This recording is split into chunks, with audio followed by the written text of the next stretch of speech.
오늘 아침에 한 청년과 이야기했습니다. 이 청년이 이제 새롭게 직장을 구하고 가는 청년인데, 제가 생각해 보니까 여러분, 일을 하는 데 있어서 제일 어려운 순간은 뭐냐? 공동체에 들어가는 겁니다. 업무를 하는 게 어려운 게 아니고 새로운 공동체에 낯선 내가 들어가는 게 제일 힘들거든요. 그 문화, 그 사람, 특별히 나를 보는 눈치가 환영하는 눈치가 아니고 뭔가 물음표, 의심 어린 눈빛이라면, 무관심이라면, 관심이라면 그 힘듦은 더 커질 수밖에 없겠지요. 사람들은 자기가 속한 공동체에서 환영받기를 원합니다. 좋은 관계를 맺기를 원하고요. 인정받기를 원합니다. 그래야 내가 편안하고 그 안에서 즐겁게 일할 수 있기 때문입니다. 근데 여러분, 모두가 환영받는 것은 아닙니다. 다른 사람에게 해를 끼치거나 공동체에 나쁜 영향을 주는 사람들은 그런 사람들이 오는 것을 기뻐하지 않습니다. 꺼려하게 되죠. 설령 두려웠다 하더라도 주변 사람들은 그 사람에게 눈치를 주게 될 것입니다. 사실 그런 사람들이 불청객 취급받는 것은 어찌 보면 당연한 일입니다. 이 사람을 통해 나쁜 것들이 나오다 보니까 할 수만 있다면 이 사람이 있지 원치를 않는 것이죠. 그런데 어떤 사람은 그 사람이 정말 좋은 사람이고 또 주변 사람들에게 선한 영향력을 주는데도 불구하고 환영받지 못할 때가 있어요. 그 사람의 겉모습 혹은 내가 그 사람에 대한 편견들, 그 사람을 받아들이려 하지 않는 것이죠. 이런 상황에 있다면, 만일 여러분이 그런 억울함 속에 있다면 얼마나 답답하겠습니까? 오늘 말씀 속 예수님이 바로 그랬습니다. 우리 본문을 하나 읽어보겠는데요. 마태복음 2장 1절에서 3절 화면을 참고해 주시기 바랍니다. 한번 같이 읽어볼까요? 마태복음 2장 1절에서 3절입니다. 시작. 헤롯 왕 때에 예수께서 유대 베들레헴에서 나심에 동방으로부터 박사들이 예루살렘에 이르러 말하되 유대인으로 왕으로 나신 이가 어디 계시냐? 우리가 동방에서 그의 별을 보고 그에게 경배하러 왔노라 하니 헤롯 왕과 온 예루살렘이 듣고 소동한지라. 말씀해 보니까 예수님이 탄생하셨습니다. 여러분, 예수님이 이 땅에 오신 이유가 뭐였죠? 박수 한번 주세요. 와! 지금 여기 청년, 청소년, 다 유아부 다 있는데 유초등부 1학년 아이가 정답을 말했어요. 부모님 누구시죠?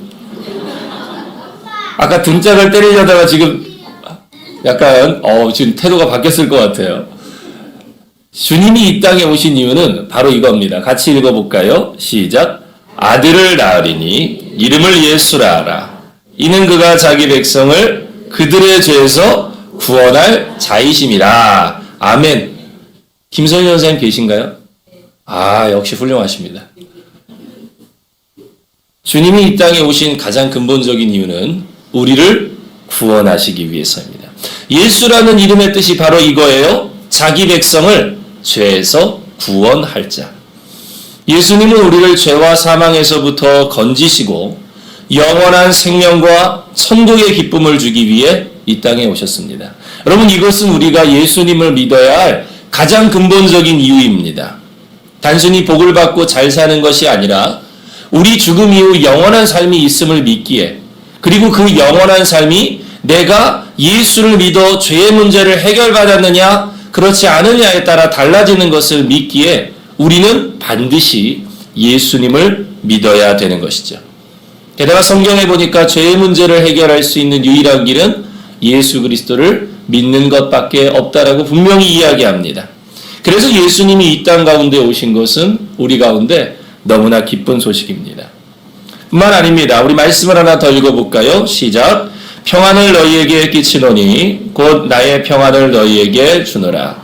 내가 너희에게 주는 것은 세상이 주는 것과 같지 아니하리라. 너희는 마음에 근심하지도 말고 두려워하지도 말라. 첫 번째는 구원을 주시기 위해 오셨고, 두 번째는 무엇을 주시기 위해 오셨느냐? 여러분에게 평안을 주시기 위해 오셨대요. 여러분, 평안이란 무엇입니까? 교회 밖에서 말하는 평안은 어떠한 걱정과 염려도 없는 상태에서 찾아오는 심리적인 안정감을 뜻할 것입니다. 아무 문제가 없고 문제가 있더라도 다 해결돼서 내가 말하는 대로 모든 것이 흘러가는 상황, 그래서 안정적이고 만족하는 상황, 이것이 세상의 평안입니다. 하지만 여러분 생각해 보세요. 우리의 삶에 그럴 수 있습니까? 너무너무 좋아요. 여러분, 여러분의 인생을 한번 돌아보세요. 걱정 없이 사시던 때가 있습니까? 염려가 없던 적이 몇 번입니까? 조용히 해. 여러분, 그런 때는 진짜 거의 없습니다. 끊임없는 파도가 우리의 삶에 찾아오죠. 대기업을 갖고 돈이 많은 사람도 걱정합니다. 다시 말해 세상이 말하는 평안은 엄밀히 말하자면 이룰 수 없는 평안입니다. 반면 예수님이 주시는 평안은 어떻습니까? 이것은 뭔가 문제가 해결되고 만족할 만한 상황이 돼서 얻는 평안이 아니라, 그렇지 않는다 할지라도 하나님이 나에게 결국 이 모든 것을 바꾸사 좋은 것으로 주실 것을 믿기 때문에 오는 평안입니다. 그래서 이 평안을 누리는 사람은 내 뜻대로 되지 않아도 상황에 구애받지 않고 기쁨이 넘칩니다. 분명 힘들지만 내일에 대한 기대와 소망을 갖고 살아갑니다. 그래서 주님은 말씀하셨어요. 내가 너희에게 주는 건 세상과 다르다. 세상이 줄 수 없는 평안을 너희에게 주겠다. 이 외에도 예수님은 우리의 삶을 인도하시고 보호하시며 지키시기 위해, 나아가 모든 문제로부터 우리를 건지시기 위해 이 땅에 오셨습니다. 단 하나도 우리에게 해가 됨 없이 오로지 우리의 행복을 위해 예수님은 오셨다는 것입니다. 하지만 그럼에도 불구하고 예수님은 환영받지 못했습니다. 오늘 말씀해 보니까 헤롯이라는 왕은 이 소식을 듣고 소동했다라고 써 있습니다. 우리 이거 대강절 첫 번째 주일 설교 때 이야기했는데, 소동이란 말의 뜻이 뭐였다고요? 두려워하다, 걱정하다예요. 불안해하다. 예수님이 탄생했다는 소식을 듣고 뭔가 기뻐하는 것이 아니라 오히려 걱정하고 불안해하더라 이겁니다. 심지어 그 예수님을 죽이기 위한 계획까지 세웠어요. 게다가 오늘 본문 3절에 보면 이 말씀을 듣고 소동한 것은 헤롯 왕뿐만이 아닙니다. 다시 한번 읽어볼까요? 헤롯 왕과 온 예루살렘이 듣고 소동한지라. 그러니까 헤롯은 메시아가 왔을 때 나의 왕권을 빼앗아 갈까봐 두려워했지만, 지금 헤롯 왕뿐 아니라 모든 예루살렘 도성 안에 있는 많은 사람들 역시 메시아의 탄생을 기뻐하는 것이 아니라 두려워하며 걱정했더라 이겁니다. 왜냐? 정말로 메시아가 이 땅에 오면, 그래서 마지막 때가 오면 자신들의 죄가 드러날 것을 두려워했기 때문입니다. 뿐만 아닙니다. 예수님이 장성하셔서 이제 공생애를 시작했을 때도 서기관과 바리새인들은 예수님이 가는 곳마다 나타나서 예수님을 방해했습니다. 예수님의 고향에 이르러서는 예수님을 알던 사람들이 예수님을 절벅여서 밀어 떨어뜨리려고까지 했어요. 분명 예수님은 좋은 소식을 들고 오셨고 예수님이 갖고 오신 어떤 것도 우리에게 해가 되는 것이 없었는데, 사람들은 예수님을 환영하지 않더라 이겁니다.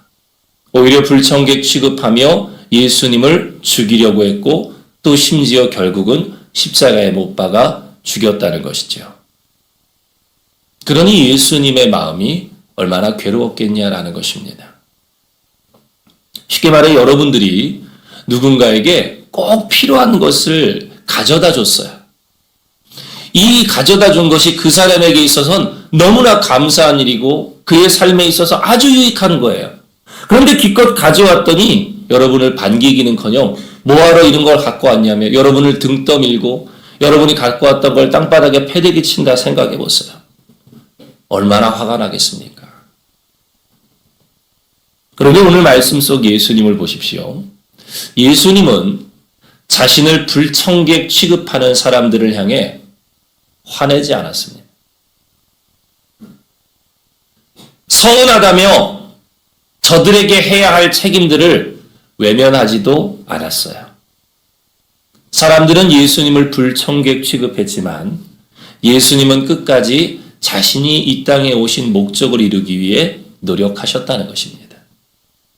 그래서 아무도 알아주지 않았지만 예수님은 언제나 병들고 가난한 자들과 함께 하셨습니다. 그들을 회복시켜 주시기 위해 노력하셨어요. 끊임없이 사람들은 예수님을 배척하고 외면했지만 끊임없이 예수님은 사람들을 찾아가셨고요. 십자가에 달려 조롱과 멸시를 당하고 있는 상황에서도 예수님은 그들을 위해 용서해달라고 기도하셨다라는 것입니다. 무엇보다 모든 사람들에게 버림받아 십자가에 못 박아 죽었지만 부활하사 우리를 통한 구원의 계획을 완성하셨다는 것입니다. 우리가 예수님을 환영하던 환영하지 않던 예수님은 자신의 책임을 끝까지 다하신 것이죠. 그 결과 우리가 이곳에서 하나님을 찬양하고 예배할 수 있게 된 것 아니겠습니까? 여러분, 왜 예수님이 그렇게 하셨느냐? 그것은 바로 예수 그리스도가 믿는 자들의 본을 보여주기 위해 그랬습니다. 예수님이 말씀하셨습니다. 인자는 섬김을 받으러 온 것이 아니라 도리어 섬기려 하고 자기 목숨을 대속물로 주려 왔다. 누가 알아주지 않아도, 환영받지 못해도, 아무도 나를 반겨주지 않아도 끝까지 내게 있는 그리스도의 사명을 감당하는 것. 그래서 많은 사람들에게 그리스도의 사랑을 전하고 그들을 하나님께로 인도하는 것. 여러분, 이것이 그리스도인의 모습이며 사명입니다.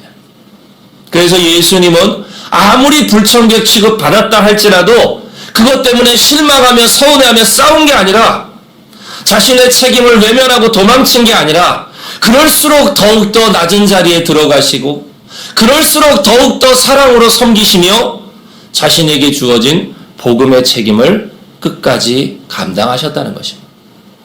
이건 예수님뿐 아니라 아브라함도, 다윗도, 성경에 나오는 많은 사람들이 분명히 불청객 취급받았지만 그들 역시 끝까지 내게 주어진 복음의 사명을 감당했습니다.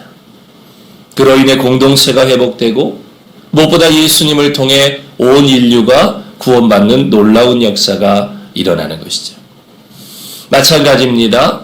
예전에도 그랬지만 지금도 예수를 믿는 것은 결코 환영받을 만한 일은 아닙니다. 우리가 예수님을 믿게 됨으로 인해 다른 사람들과 구별되고 다른 말을 하고 다른 행동을 하고 다른 길로 가야 되다 보면 여러 가지 부딪히는 일이 생길 수밖에 없는 것입니다. 그러다 보면 우리는 필연적으로 많은 것들을 양보해야 되고 손해를 봐야 됩니다. 때로는 내가 분명히 선하게 살아감에도 불구하고 오히려 다른 사람들은 나를 이상하게 쳐다보며 나를 배척할 수도 있을 것입니다.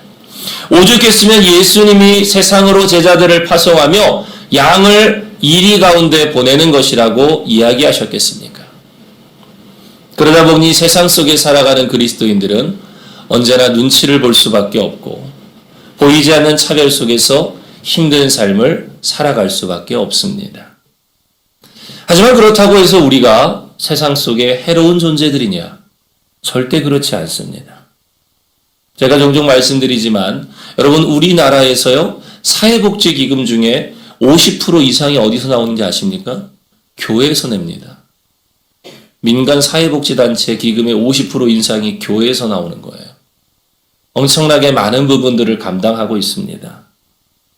기독교인들 또 교회들은 정말로 사회 곳곳에서 이름도 없이 빛도 없이 선한 영향력을 주고 있습니다.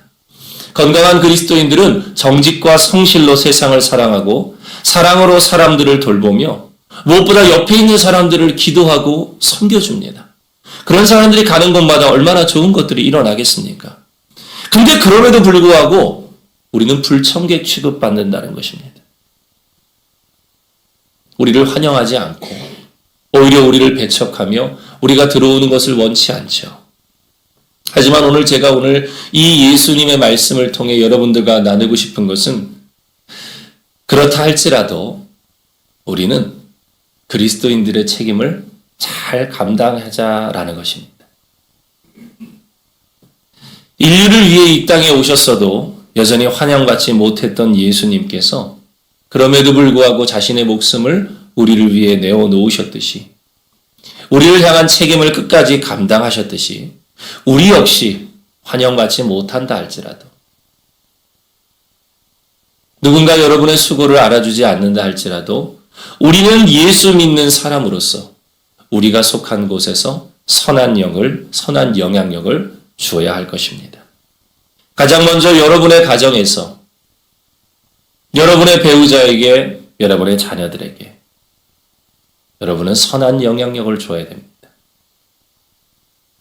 때로는 여러분의 신앙을 시비 삼을 수도 있고 여러분이 하는 모든 것들을 부정할 수도 있겠지만 거기에 넘어가 똑같이 싸우는 것이 아니라 예수님의 마음으로 섬기고 용서하시기 바랍니다. 직장 안에서 신앙으로 인해 어려움을 당할 때 세상과 타협하며 적당히 왔다 갔다 하는 것이 아니라 끝까지 거룩한 삶을 살아가는 여러분이 되시기를 부탁드립니다. 무엇보다 사회 속에서 믿음을 지키기 위해 여러 가지 겪어야 하는 아픔과 손해들. 하지만 우리는 여전히 세상에 빛이어야 되고 소금이 되어야 합니다. 예수님께서 기꺼이 우리를 위한 사명을 감당하기 위해 낮은 곳으로 내려오시고 어려운 사람들을 찾아가서 끝까지 사랑하시는 그 사랑이 많은 것을 회복했듯이 아무리 환영받지 못한다 할지라도 우리가 믿는 자로서 내가 있는 자리에서 내가 해야 될 책임을 감당할 때 하나님은 그런 여러분의 인내와 사랑과 수고를 통해 많은 것들을 이루어 가실 것입니다. 그럴 때 세상은 우리가 그리스도인임을 깨닫게 될 것이고 그런 우리를 인정하게 될 것입니다. 이것이야말로 성탄절에 오신 예수님을 기억하고 그 예수님을 이 땅 가운데 증거하는 가장 중요한 방법이 되겠죠. 그래서 오늘 제목이 환영받지 못한 사람입니다. 누구도 인정해주지 않고 누구도 알아주지 않는다 할지라도 끝까지 그 자리에서 사명을 감당하신 예수님처럼 여러분들도 오늘도 예배를 마치고 삶의 자리로 돌아가셔서 누구도 알아주지 않는다 할지라도 예수 믿는 사람다운 삶을 살아갈 수 있는 그런 여러분이 되시기를 주의 이름으로 축원드립니다. 기도하겠습니다.